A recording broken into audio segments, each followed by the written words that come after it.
ಕೈಯಲ್ಲಿ ಏನಾದ್ರೂ ಪೇಪರು ಅಥವಾ ಡಾಕ್ಯುಮೆಂಟು ಸಾಕ್ಷಿ ಮತ್ತೊಂದು ಏನಾದ್ರೂ ಹಿಡ್ಕೊಂಡು ಬಂದಿದ್ದು ಕಾಣಿಸ್ತಾ ನಿಮ್ಗೆ ಬಸವರಾಜ್? ಲಿಖಿತವಾಗಿ ದೂರು ಕೊಡ್ತಾನಂತ ಈಗಾಗಲೇ ಅವ್ರು ಹೇಳಿದ್ದಾರೆ. ಮತ್ತು ಅವ್ರ ಪೇಪರ್ ಅನ್ನ ತೆಗೆದುಕೊಂಡು ಹೋಗಿರ್ತಕ್ಕಂಥದ್ದು ರಂಜಿತ್, ಮೌಖಿಕ ದೂರನ್ನ ಈಗಾಗಲೇ ಅವ್ರು ಕೊಟ್ಟಾಗಿದೆ. 2-3 ಸರಿ ಅವ್ರ ಜೊತೆ ಮಾತುಕತೆಗಳಾಗಿದ್ದಾವೆ. ಇಲ್ಲಿ ಕಾನೂನನ್ನ ಕ್ರಮ ಆಗಬೇಕಂದ್ರೆ ಮೌಖಿಕ ದೂರು ಸಾಧ್ಯ ಆಗಲ್ಲ. ಲಿಖಿತ ದೂರು ಕೊಟ್ಟಾಗ ಮಾತ್ರ ಆಗುತ್ತೆ. ಮತ್ತು ಅದರಲ್ಲಿ ಯಾವ ರೀತಿಯಾದಂತಹ ಅವರ ಮೇಲೆ ಒಂದಷ್ಟು ದೌರ್ಜನ್ಯಗಳಾಯಿತು ಅನ್ನುವಂಥದ್ದು ಮತ್ತು ಅವರ ಮೇಲೆ ಜಸ್ಟ್ ಹೋಲ್ಡ್ ನೋಡಿ. ಕೊನೆಗೂ ಕೂಡ ರಾಜಣ್ಣ ದೂರು ಕೊಡೋದಕ್ಕೆ ಪರಮೇಶ್ವರ್ ಅವರನ್ನ ಭೇಟಿಯಾಗೋದಕ್ಕೆ ಬಂದಿದ್ದಾರೆ. ಹನಿ ಟ್ರ್ಯಾಪ್ ಜಾಲದ ಬಗ್ಗೆ ಸಾಕ್ಷಿಯನ್ನ ರಾಜಣ್ಣ ಕೊಡ್ತಾರ? 3 ಪುಟಗಳ ದೂರಿನೊಂದಿಗೆ ರಾಜಣ್ಣ ಬಂದಿದ್ದಾರೆ ಅನ್ನೋದ್ರ ಬಗ್ಗೆ ಎಕ್ಸ್ಕ್ಲೂಸಿವ್ ಮಾಹಿತಿ ಸಿಕ್ಕಿದೆ. ಆದ್ರೆ ನನ್ನ ಬಳಿ ಯಾವುದೇ ದಾಖಲೆ ಇಲ್ಲ ಅಂತೇಳಿ ರಾಜಣ್ಣ ಹೇಳಿದ್ರು. ಇದೀಗ ಪರಮೇಶ್ವರ್ ಕೇವಲ ದೂರು ಮಾತ್ರ ನೀಡ್ತಾರ, ಪರಮೇಶ್ವರ್ಗೆ ದೂರು ಮಾತ್ರ ಕೊಡ್ತಾರ, ಅದ್ರ ಜೊತೆಗೆ ಸಾಕ್ಷ್ಯವನ್ನು ಕೂಡ ರಾಜಣ್ಣ ಕೊಡ್ತಾರ ಹೋಮ್ ಮಿನಿಸ್ಟರ್ಗೆ. ಹನಿ ಟ್ರ್ಯಾಪ್ ಜಾಲದ ಬಗ್ಗೆ ಸಾಕ್ಷಿಯನ್ನ ಕೊಡ್ತಾರ ರಾಜಣ್ಣ. 3 ಪುಟಗಳ ದೂರಿನೊಂದಿಗೆ ರಾಜಣ್ಣ ಬಂದಿದ್ದಾರೆ. ಪರಮೇಶ್ವರ್ ಅವರನ್ನ ಭೇಟಿಯಾಗೋದಕ್ಕೆ ನೆಲಮಂಗಲಕ್ಕೆ ಬಂದಿದ್ದಾರೆ. ರಾಜಣ್ಣ ಈ ಹಿಂದೆ ಹೇಳಿದ್ದು ನನ್ನ ಹತ್ರ ಯಾವುದೇ ಸಾಕ್ಷಿ ಇಲ್ಲ ಅಂತ ಹೇಳಿ, ನನ್ನ ಮೇಲೆ ಹನಿ ಟ್ರ್ಯಾಪ್ ಮಾಡೋದಕ್ಕೆ ಅಟೆಂಪ್ಟ್ ನಡೆದಿತ್ತು ಅಂತೇಳಿ ಹೇಳಿದ್ರು. ಅವ್ರ ಹತ್ರ ಸಾಕ್ಷಿ ಏನಿದೆ ಅಂತ ಕೇಳಿದಾಗ ಏನೂ ಇಲ್ಲ ಅಂತ ಹೇಳಿದ್ರು. ದೂರು ಕೊಡೋದಕ್ಕೆ ಬಂದಿದ್ದಾರೆ. ಏನಾಗುತ್ತೆ ಅನ್ನೋದನ್ನ ಕಾದು ನೋಡಬೇಕು. ಮತ್ತಷ್ಟು ಮಾಹಿತಿಯೊಂದಿಗೆ ನಮ್ಮ ಪ್ರತಿನಿಧಿ, ನಮ್ಮ ಆಂಕರ್ ಸ್ಮಿತಾ ರಂಗನಾಥ್ ಈಗ ನ್ಯೂಸ್ ಡೆಸ್ಕ್ ನಿಂದ ನೇರ ಸಂಪರ್ಕದಲ್ಲಿದ್ದಾರೆ. ಸ್ಮಿತಾ, ಈಗ ದೂರು ಕೊಟ್ಟಾದ ನಂತರ ಹೋಮ್ ಮಿನಿಸ್ಟರ್ ಏನಾದ್ರೂ ತನಿಖೆಗೆ ವಿಶೇಷ ತನಿಖಾ ತಂಡವನ್ನ ರಚನೆ ಮಾಡುವಂತ ಸಾಧ್ಯತೆಗಳಿದೆಯಾ? ಬಿಜೆಪಿಯವರ ಆಗ್ರಹದಂತೆ ಸಿಬಿಐ ಕೊಡಬೇಕು ಅನ್ನೋ ವಿಚಾರ ಇದೆ. ಏನಾಗಬಹುದು ಇದು ಮುಂದೆ ಅಂತ ಸ್ಮಿತಾ? ನೋಡಿ ರಂಜಿತ್, ಈಗ ರಾಜಣ್ಣ ಅವರು ದೂರೇನೋ ಕೊಡ್ಲಿಕ್ಕೆ ಮುಂದಾಗ್ತಿದ್ದಾರೆ. ಬಟ್ ದೂರಿನ ಜೊತೆಯಲ್ಲಿ ಸಾಕ್ಷ್ಯಾಧಾರಗಳನ್ನ ಕೊಡ್ತಾರಾ ಇಲ್ವಾ ಅನ್ನೋದು ಕೂಡ ಬಹಳ ಮುಖ್ಯ. ಹಾಗೆ ದೂರು ಕೊಡ್ಲಿಕ್ಕೆ ಹೊರಟಿರೋದು ಗೃಹ ಸಚಿವರಿಗೆ, ಹಾಗೆ ನಂತರದಲ್ಲಿ ಮುಖ್ಯಮಂತ್ರಿಗಳನ್ನ ಕೂಡ ಭೇಟಿ ಆಗ್ತಾರೆ ಅನ್ನೋ ಮಾಹಿತಿ ಇದೆ. ಆದ್ರೆ ಅಫಿಷಿಯಲಿ ಪೊಲೀಸ್ ಠಾಣೆ ಮೆಟ್ಟಿಲೇ ಇರ್ತಾರ ರಾಜಣ್ಣ ಅವರು? ಆ ಒಂದು ಆಪ್ಷನ್ ಸಚಿವರಾಗಿರುವ ರಾಜಣ್ಣ ಅವರಿಗಿದೆಯಾ? ಇದು ಕೂಡ ಅನುಮಾನ ಇದೆ. ಈಗ ಗೃಹ ಸಚಿವರಿಗೆ ದೂರು ಕೊಡೋ ಸಂದರ್ಭದಲ್ಲಿ ಖಾಲಿ ಹಾಳೆ ಮೇಲೆ 3 ಪುಟಗಳ ದೂರನ್ನ ಬರೆದು ಕೊಟ್ರೆ ಸಾಕಾಗತ್ತಾ? ಇದಕ್ಕೆ ಪೂರಕವಾದ ಸಾಕ್ಷ್ಯಾಧಾರಗಳನ್ನ ರಾಜಣ್ಣ ಅವ್ರು ಕೊಡದೆ ಹೋದ್ರೆ ಕೇವಲ ಗಾಳಿಲ್ ಗುಂಡು ಹೊಡೆದಾಗ ಆಗಲ್ವಾ? ಇದು ಒಂದು ಅನುಮಾನ ಇದೆ. ಯಾಕಂತಂದ್ರೆ ನಾವು ಕಲಾಪದ ಅವಧಿಯಲ್ಲಿ ರಾಜಣ್ಣ ಮಾತನಾಡುವಾಗ ಹೇಳಿದ್ದನ್ನ ಗಮನಿಸಿದ್ರೆ, ನನ್ನ ಹತ್ರ ಪ್ರೂಫ್ ಇದೆ, ಸಾಕ್ಷ್ಯಾಧಾರಗಳ ಸಮೇತ ನಾನು ದೂರನ್ನ ಕೊಡ್ತೀನಿ ಅತಿ ಶೀಘ್ರದಲ್ಲಿ ಅಂತ ಹೇಳಿದ ರಾಜಣ್ಣ 4-5 ದಿನ ಆದ್ರೂ ದೂರು ಕೊಡ್ಲಿಕ್ಕೆ ಮುಂದಾಗ್ಲೇ ಇಲ್ಲ. ಈ ವಿಳಂಬ ಯಾಕೆ ಅನ್ನೋ ಅನುಮಾನ ಆಯ್ತು.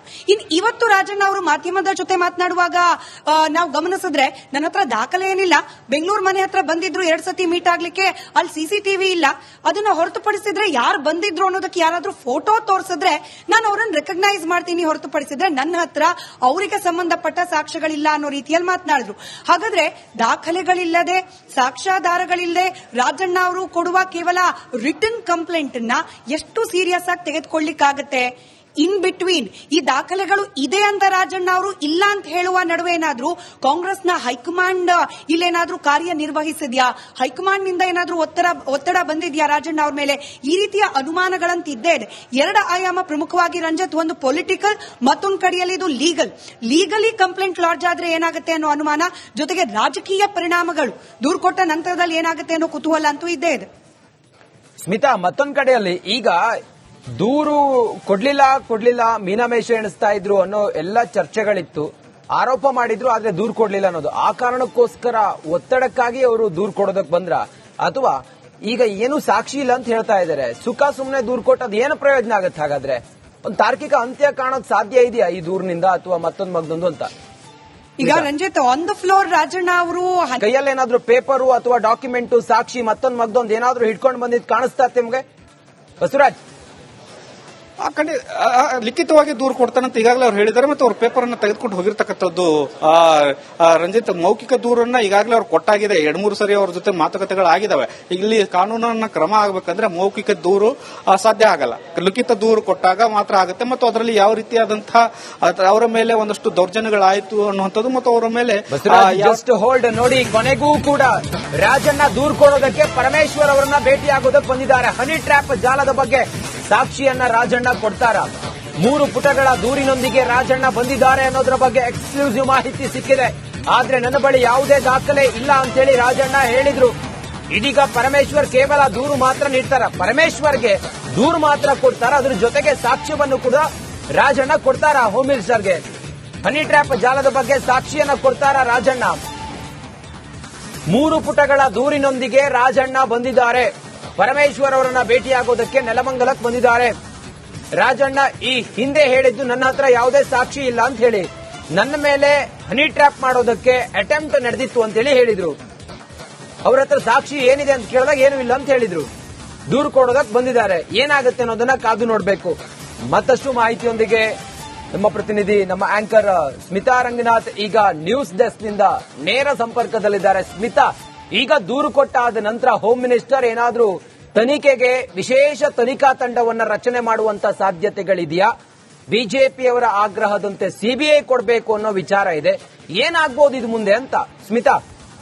ನೋಡಿ ರಂಜಿತ್, ಈಗ ರಾಜಣ್ಣ ಅವರು ದೂರೇನೋ ಕೊಡ್ಲಿಕ್ಕೆ ಮುಂದಾಗ್ತಿದ್ದಾರೆ. ಬಟ್ ದೂರಿನ ಜೊತೆಯಲ್ಲಿ ಸಾಕ್ಷ್ಯಾಧಾರಗಳನ್ನ ಕೊಡ್ತಾರಾ ಇಲ್ವಾ ಅನ್ನೋದು ಕೂಡ ಬಹಳ ಮುಖ್ಯ. ಹಾಗೆ ದೂರು ಕೊಡ್ಲಿಕ್ಕೆ ಹೊರಟಿರೋದು ಗೃಹ ಸಚಿವರಿಗೆ, ಹಾಗೆ ನಂತರದಲ್ಲಿ ಮುಖ್ಯಮಂತ್ರಿಗಳನ್ನ ಕೂಡ ಭೇಟಿ ಆಗ್ತಾರೆ ಅನ್ನೋ ಮಾಹಿತಿ ಇದೆ. ಆದ್ರೆ ಅಫಿಷಿಯಲಿ ಪೊಲೀಸ್ ಠಾಣೆ ಮೆಟ್ಟಿಲೇ ಇರ್ತಾರ ರಾಜಣ್ಣ ಅವರು? ಆ ಒಂದು ಆಪ್ಷನ್ ಸಚಿವರಾಗಿರುವ ರಾಜಣ್ಣ ಅವರಿಗಿದೆಯಾ? ಇದು ಕೂಡ ಅನುಮಾನ ಇದೆ. ಈಗ ಗೃಹ ಸಚಿವರಿಗೆ ದೂರು ಕೊಡೋ ಸಂದರ್ಭದಲ್ಲಿ ಖಾಲಿ ಹಾಳೆ ಮೇಲೆ 3 ಪುಟಗಳ ದೂರನ್ನ ಬರೆದು ಕೊಟ್ರೆ ಸಾಕಾಗತ್ತಾ? ಇದಕ್ಕೆ ಪೂರಕವಾದ ಸಾಕ್ಷ್ಯಾಧಾರಗಳನ್ನ ರಾಜಣ್ಣ ಅವ್ರು ಕೊಡದೆ ಹೋದ್ರೆ ಕೇವಲ ಗಾಳಿಲ್ ಗುಂಡು ಹೊಡೆದಾಗ ಆಗಲ್ವಾ? ಇದು ಒಂದು ಅನುಮಾನ ಇದೆ. ಯಾಕಂತಂದ್ರೆ ನಾವು ಕಲಾಪದ ಅವಧಿಯಲ್ಲಿ ರಾಜಣ್ಣ ಮಾತನಾಡುವಾಗ ಹೇಳಿದ್ದನ್ನ ಗಮನಿಸಿದ್ರೆ ನನ್ನ ಹತ್ರ ಪ್ರೂಫ್ ಇದೆ, ಸಾಕ್ಷ್ಯಾಧಾರಗಳ ಸಮೇತ ನಾನು ದೂರನ್ನ ಕೊಡ್ತೇನೆ ಅತಿ ಶೀಘ್ರದಲ್ಲಿ ಅಂತ ಹೇಳಿದ ರಾಜಣ್ಣ 4-5 ದಿನ ಆದ್ರೂ ದೂರು ಕೊಡ್ಲಿಕ್ಕೆ ಮುಂದಾಗ್ಲೇ ಇಲ್ಲ. ಈ ವಿಳಂಬ ಯಾಕೆ ಅನ್ನೋ ಅನುಮಾನ ಆಯ್ತು. ಇವತ್ತು ರಾಜಣ್ಣ ಅವರು ಮಾಧ್ಯಮದ ಜೊತೆ ಮಾತನಾಡುವಾಗ ನಾವು ಗಮನಿಸಿದ್ರೆ ನನ್ನ ಹತ್ರ ದಾಖಲೆ ಏನಿಲ್ಲ, ಬೆಂಗಳೂರು ಮನೆ ಹತ್ರ ಬಂದಿದ್ರು 2 ಸತಿ ಮೀಟ್ ಆಗ್ಲಿಕ್ಕೆ, ಅಲ್ಲಿ ಸಿಸಿಟಿವಿ ಇಲ್ಲ, ಅದನ್ನ ಹೊರತುಪಡಿಸಿದ್ರೆ ಯಾರು ಬಂದಿದ್ರು ಅನ್ನೋದಕ್ಕೆ ಯಾರಾದ್ರೂ ಫೋಟೋ ತೋರಿಸಿದ್ರೆ ನಾನು ಅವರನ್ನು ರೆಕಗ್ನೈಸ್ ಮಾಡ್ತೀನಿ, ಹೊರತುಪಡಿಸಿದ್ರೆ ನನ್ನ ಹತ್ರ ಅವರಿಗೆ ಸಂಬಂಧಪಟ್ಟ ಸಾಕ್ಷ್ಯಗಳಿಲ್ಲ ಅನ್ನೋ ರೀತಿಯಲ್ಲಿ ಮಾತನಾಡಿದ್ರು. ಹಾಗಾದ್ರೆ ದಾಖಲೆಗಳಿಲ್ಲ, ಸಾಕ್ಷ್ಯಾಧಾರಗಳಿಲ್ಲದೆ ರಾಜಣ್ಣ ಅವರು ಕೊಡುವ ಕೇವಲ ರಿಟನ್ ಕಂಪ್ಲೇಂಟ್ ನ ಎಷ್ಟು ಸೀರಿಯಸ್ ಆಗಿ ತೆಗೆದುಕೊಳ್ಳಿಕ್ಕಾಗತ್ತೆ? ಇನ್ ಬಿಟ್ವೀನ್ ಈ ದಾಖಲೆಗಳು ಇದೆ ಅಂದ ರಾಜಣ್ಣ ಅವರು ಇಲ್ಲ ಅಂತ ಹೇಳುವ ನಡುವೆ ಏನಾದ್ರೂ ಕಾಂಗ್ರೆಸ್ನ ಹೈಕಮಾಂಡ್ ಇಲ್ಲೇನಾದ್ರೂ ಕಾರ್ಯನಿರ್ವಹಿಸಿದ್ಯಾ? ಹೈಕಮಾಂಡ್ ನಿಂದ ಏನಾದ್ರೂ ಒತ್ತಡ ಬಂದಿದ್ಯಾ ರಾಜಣ್ಣ ಅವ್ರ ಮೇಲೆ? ಈ ರೀತಿಯ ಅನುಮಾನಗಳಂತ ಇದ್ದೇ ಇದೆ.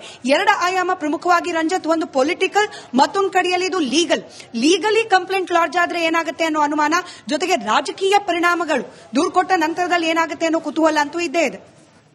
ಸ್ಮಿತಾ, ಮತ್ತೊಂದು ಕಡೆಯಲ್ಲಿ ಈಗ ದೂರು ಕೊಡ್ಲಿಲ್ಲ ಮೀನಾಮೇಷ ಎಣಿಸ್ತಾ ಇದ್ರು ಅನ್ನೋ ಎಲ್ಲ ಚರ್ಚೆಗಳಿತ್ತು, ಆರೋಪ ಮಾಡಿದ್ರು, ಆದ್ರೆ ದೂರು ಕೊಡ್ಲಿಲ್ಲ ಅನ್ನೋದು. ಆ ಕಾರಣಕ್ಕೋಸ್ಕರ ಒತ್ತಡಕ್ಕಾಗಿ ಅವರು ದೂರು ಕೊಡೋದಕ್ಕೆ ಬಂದ್ರ, ಅಥವಾ ಈಗ ಏನು ಸಾಕ್ಷಿ ಇಲ್ಲ ಅಂತ ಹೇಳ್ತಾ ಇದ್ದಾರೆ, ಸುಖ ಸುಮ್ಮನೆ ದೂರು ಕೊಟ್ಟದ್ ಏನು ಪ್ರಯೋಜನ ಆಗತ್ತೆ? ಹಾಗಾದ್ರೆ ಒಂದು ತಾರ್ಕಿಕ ಅಂತ್ಯ ಕಾಣೋಕ್ ಸಾಧ್ಯ ಇದೆಯಾ ಈ ದೂರಿನಿಂದ, ಅಥವಾ ಮತ್ತೊಂದು ಮಗದೊಂದು ಅಂತ? ಈಗ Ranjit, on the floor Rajanna ಅವರು ಕೈಯಲ್ಲಿ ಏನಾದ್ರೂ ಪೇಪರು ಅಥವಾ ಡಾಕ್ಯುಮೆಂಟ್, ಸಾಕ್ಷಿ, ಮತ್ತೊಂದು ಮಗದೊಂದು ಏನಾದ್ರೂ ಹಿಡ್ಕೊಂಡು ಬಂದಿದ್ ಕಾಣಿಸ್ತಾ ನಿಮ್ಗೆ ಬಸವರಾಜ್?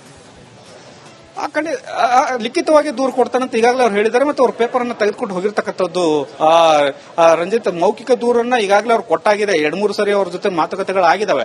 ಇಲ್ಲಿ ಕಾನೂನನ್ನ ಕ್ರಮ ಆಗಬೇಕಂದ್ರೆ ಮೌಖಿಕ ದೂರು ಸಾಧ್ಯ ಆಗಲ್ಲ, ಲಿಖಿತ ದೂರು ಕೊಟ್ಟಾಗ ಮಾತ್ರ ಆಗುತ್ತೆ. ಮತ್ತು ಅದರಲ್ಲಿ ಯಾವ ರೀತಿಯಾದಂತಹ ಅವರ ಮೇಲೆ ಒಂದಷ್ಟು ದೌರ್ಜನ್ಯಗಳಾಯಿತು ಅನ್ನುವಂಥದ್ದು, ಮತ್ತು ಅವರ ಮೇಲೆ ಜಸ್ಟ್ ಹೋಲ್ಡ್ ನೋಡಿ, ಕೊನೆಗೂ ಕೂಡ ರಾಜಣ್ಣ ದೂರು ಕೊಡೋದಕ್ಕೆ ಪರಮೇಶ್ವರ್ ಅವರನ್ನ ಭೇಟಿಯಾಗೋದಕ್ಕೆ ಬಂದಿದ್ದಾರೆ. ಹನಿ ಟ್ರ್ಯಾಪ್ ಜಾಲದ ಬಗ್ಗೆ ಸಾಕ್ಷಿಯನ್ನ ರಾಜಣ್ಣ